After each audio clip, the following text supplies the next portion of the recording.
ये एक ऐसी ड्यूटी की कहानी है जिसे करते हुए मैंने न सिर्फ मौत को करीब से महसूस किया बल्कि कुछ ऐसा देखा जो किसी भी इंसान की रूह को कँपा दे। दोस्तों, आज के भौतिक घटना को हम अरशद जी के पॉइंट ऑफ व्यू से सुनेंगे, जिनके साथ ये घटना वास्तव में घटा था।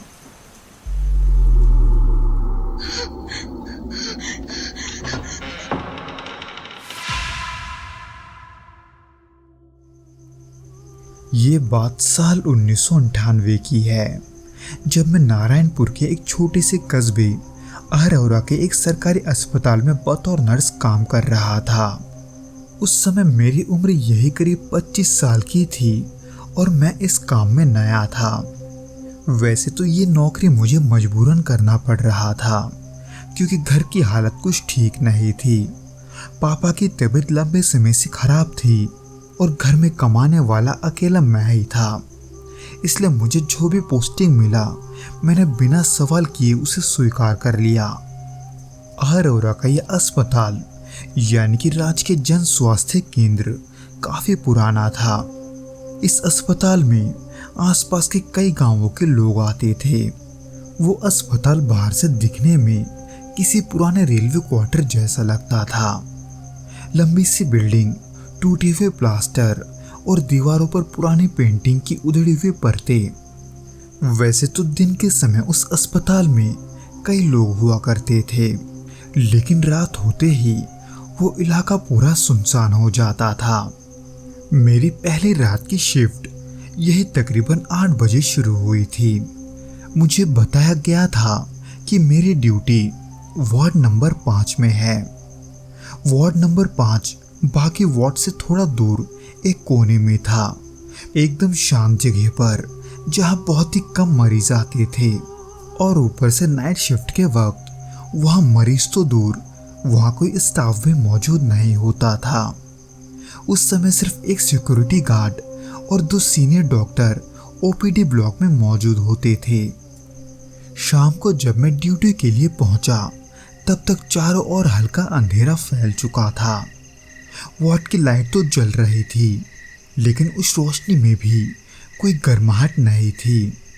वहां के माहौल में एक अजीब से भारीपन के साथ एक ठंडक जैसा एहसास भी था, जिस पर मेरा ध्यान इसलिए गया क्योंकि उस रात की शिफ्ट से पहले मैं वहां पहले भी गया था, ये देखने के लिए कि आखिर मुझे वहां क्या काम करना है।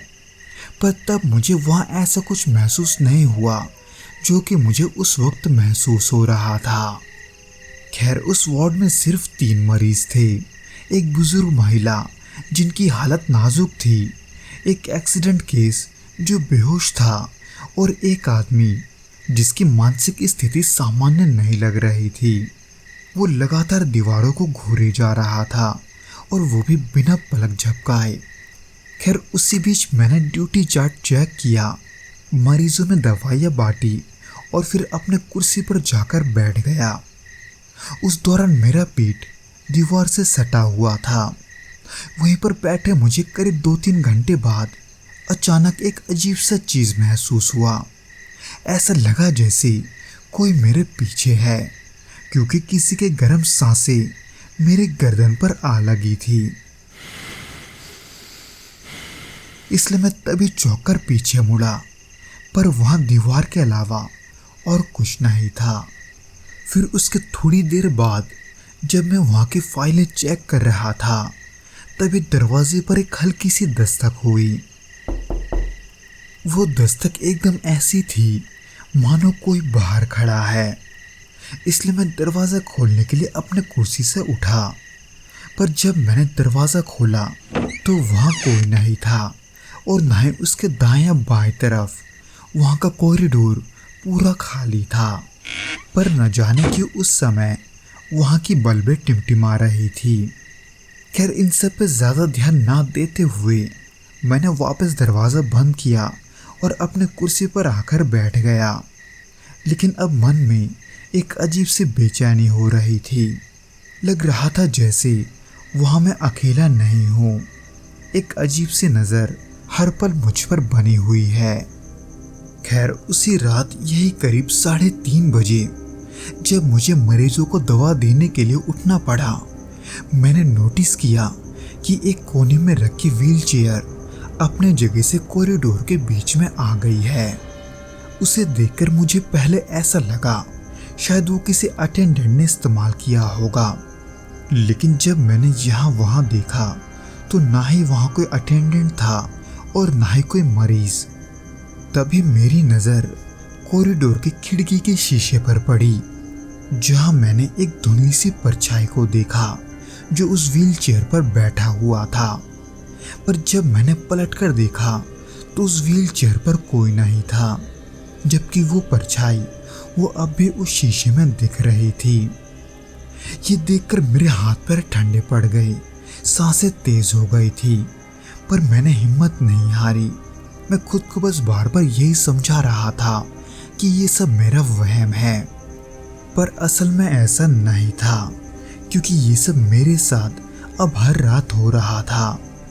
कभी किसी के हंसने की आवाज आती तो कभी कॉरिडोर की लाइटें अपने आप बुझ जाती, कभी उन गर्म सांसों का महसूस होना तो कभी शीशे में किसी परछाई का दिखाई देना। ये सब मेरे साथ लगभग हर रात हो रहा था। वैसे तो मैंने ये सब अपने सीनियर डॉक्टर्स को भी बताया था, पर उन्होंने हंसते हुए ये बोलकर इस बात को टाल दिया कि मैं वहाँ पर नया हूँ, इसलिए वहाँ की मुझे आदत नहीं है। जबकि ऐसा नहीं था। वहाँ के माहौल में रहते हुए मुझे अब कई हफ्ते हो चुके थे। उसी बीच एक रात करीब 2:30 बजे मुझे बाथरूम जाना पड़ा, और अंदर जाते ही मुझे ऐसा लगा जैसे वहाँ कोई और भी है। मैं चुपचाप अंदर गया, नल खोला और अपने चेहरे पर पानी डाला। पर जैसे ही मैंने अपना सिर उठाकर आईने में देखा, मेरी सांसें अटक गई, क्योंकि मेरे पीछे कोई खड़ा था। वहाँ एक धुंधली सी आकृति बिल्कुल मेरे कंधे के ऊपर से झांक रही थी, इसलिए मैं घबराते हुए जल्दी पीछे मुड़ा, लेकिन वहाँ कोई नहीं था। पर फिर जब मैंने दोबारा आईने में देखा तो वो आकृति वो अब भी वही थी, बिल्कुल ठीक मेरे पीछे। उस भयानक मंजर को देखकर मैं जोर से मदद के लिए चिल्लाने लगा, पर वहाँ कोई सुनने वाला भी नहीं था। हालांकि कुछ देर के बाद जब दोबारा मैंने शीशे में देखा तो वहाँ अब कोई नहीं था, इसलिए उसे वहाँ से भागने का मौका समझकर मैं वहाँ नहीं रुका। यानी कि उस दिन मैं हिम्मत हार गया था। उस रात के बाद मैंने कुछ दिनों तक अस्पताल की छुट्टी ले ली, लेकिन हालत ऐसे थी कि नौकरी पूरी तरह छोड़ना अब भी संभव नहीं था। मेरी छुट्टी पूरी होते ही फिर से वही ड्यूटी लगा दी गई, और फिर एक बार वार्ड नंबर 5 मैंने दोबारा सीनियर डॉक्टर से प्रार्थना की कि मेरी ड्यूटी बदल दे, पर जैसा पहले था वो वैसा ही रहा। किसी और को उस वार्ड में जाना नहीं था, इसलिए मजबूरी में मुझे वही काम दोबारा लेना पड़ा, और मैं वहाँ ये सोचकर गया कि शायद पिछले बार की तरह वो सब घटना अब दोबारा नहीं होगी। पर मैं गलत था। उस रात अस्पताल में और भी ज़्यादा सन्नाटा था। हालांकि जब मैं वार्ड नंबर 5 के अंदर गया तो पहली नज़र में सब कुछ सामान्य दिखा। 3 मरीजें, वही पुराने मशीनें और कोने में वही व्हीलचेयर। लेकिन इस बार मुझे अंदर घुसते ही एक और अजीब चीज़ महसूस हुई। कमरे में एक गीली मिट्टी जैसी गंध फैली हुई थी। वो गंध बहुत हल्की थी, पर उसमें कुछ ऐसा था जो मुझे असहज कर रहा था। इसलिए उस गंध को बाहर करने के लिए मैंने खिड़कियां खोली, दरवाज़ा थोड़ा खोला और उस गंध को नज़रअंदाज करने की कोशिश की। लगभग आधी रात ऐसे ही बीत गई थी। सब मरीज सो रहे थे और मैं अपने डेस्क पर बैठकर मेडिकल फाइल्स देख रहा था। बाहर से हवा के साथ खड़खड़ की आवाज़ें आ रही थी। उसी बीच एक और आवाज़ ने मेरा ध्यान खींचा। वो आवाज़ दरअसल उस मानसिक रोगी की तरफ से आ रही थी। उसरा तो बिल्कुल भी नहीं सो रहा था। उसकी आंखें लगातार वार्ड की छत को देख रही थी, बिना पलक झपकाए। हालांकि जब मैंने उसके नब्ज को चेक किया तो सब सामान्य था, लेकिन जब मैंने उससे उसका हाल पूछा तो वो चुप था। वो कुछ भी नहीं कह रहा था, वो सिर्फ ऊपर देखता रहा। इसलिए उसे दवाई देकर मैं वापस अपने कुर्सी पर आ गया।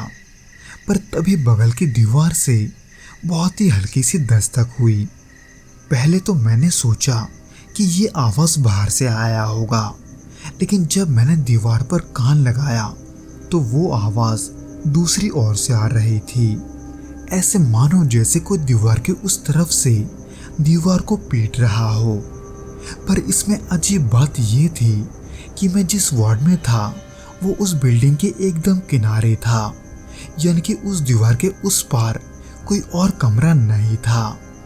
तो ऐसे में उस दीवार को कौन पीट रहा है या फिर कौन पीट सकता है, ये सोचकर अब मैं घबराने लगा। मुझे डर ने फिर से घेर लिया था। डर के मारे मेरे रोंगटे खड़े हो गए थे। मैं वहां से भागना तो चाहता था, लेकिन मैं वहां से कहाँ जाऊं ये मुझे समझ में नहीं आ रहा था। उसी बीच फिर से एक बार उसी दीवार पर दस्तक हुई, लेकिन इस बार की आवाज़ पहले से काफ़ी तेज थी। इसलिए आखिर में मैं वहाँ रहने की हिम्मत नहीं जुटा पाया, क्योंकि उस आवाज़ को मैं जितना नज़रअंदाज कर रहा था वो आवाज़ उतना ही और भी तेज होती जा रही थी। जिसकी अजीब बात ये थी कि वो आवाज़ मेरे अलावा किसी को सुनाई नहीं दे रहा था, किसी मरीज तक को नहीं। इसलिए ऐसा समझकर कि ये सब सिर्फ मेरे साथ ही हो रहा है, मैंने वहाँ से सब कुछ छोड़कर सीधे भागना शुरू कर दिया। और तब तक नहीं रुका जब तक कि मैं वहाँ से बाहर नहीं निकल गया, क्योंकि उस समय भी मुझे ऐसा लग रहा था जैसे कोई मेरा पीछा कर रहा है। उस रात के बाद फिर कभी मैंने वार्ड नंबर 5 में कदम नहीं रखा।